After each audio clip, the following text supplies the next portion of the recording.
We always talk about courage and what does it take to go into the unknown. When I began building my boat, I did not know how I was going to finish it. So it took a lot of courage to make that financial commitment without understanding if I was going to be able to finish the mission. When I leave the dock, it takes a lot of courage to sail into the unknown.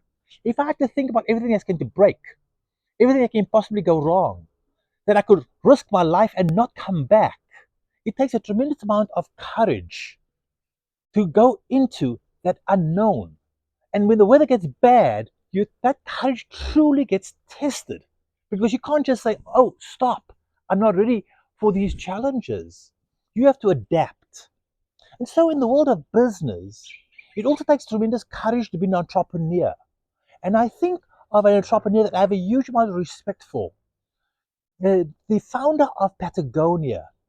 And he wasn't just somebody who wanted to build a company to get rich. He wanted to build a company. Yvon wanted to build a company based on values.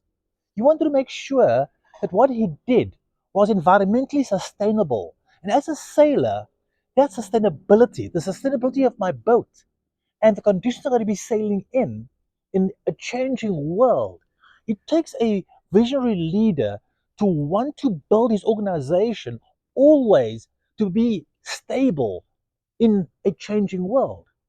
But that vision has to transfer to people. And again, Yvonne has proven that when you put yourself in a position with strong values and surrounded with people who share that vision, the impossible can be done. And so he has been a strong social advocate for paying fair wages, for lifting people up, for leading. I could not pay people to be my show crew. So I had to give them a reason to come. I had to give them a vision to be a part of our team.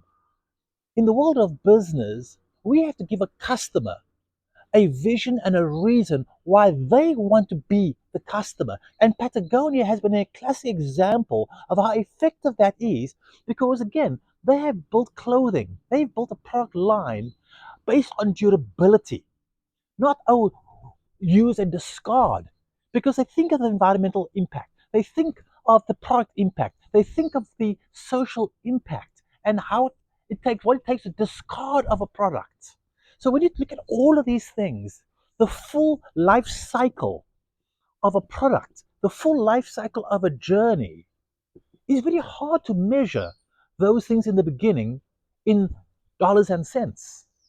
But what you do measure it is in courage, the courage to try something new, to innovate, to go where somebody hasn't gone before, not to be afraid to fail, because there is no failure. It's always just a learning curve.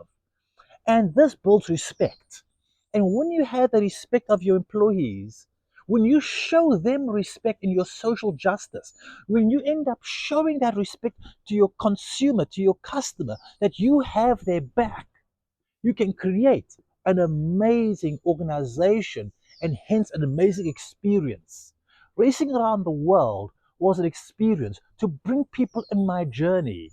Patagonia has been so strong in fostering their experience. How can you not admire organizations who have this type of courage to be the best that they can be to make our world such a better place?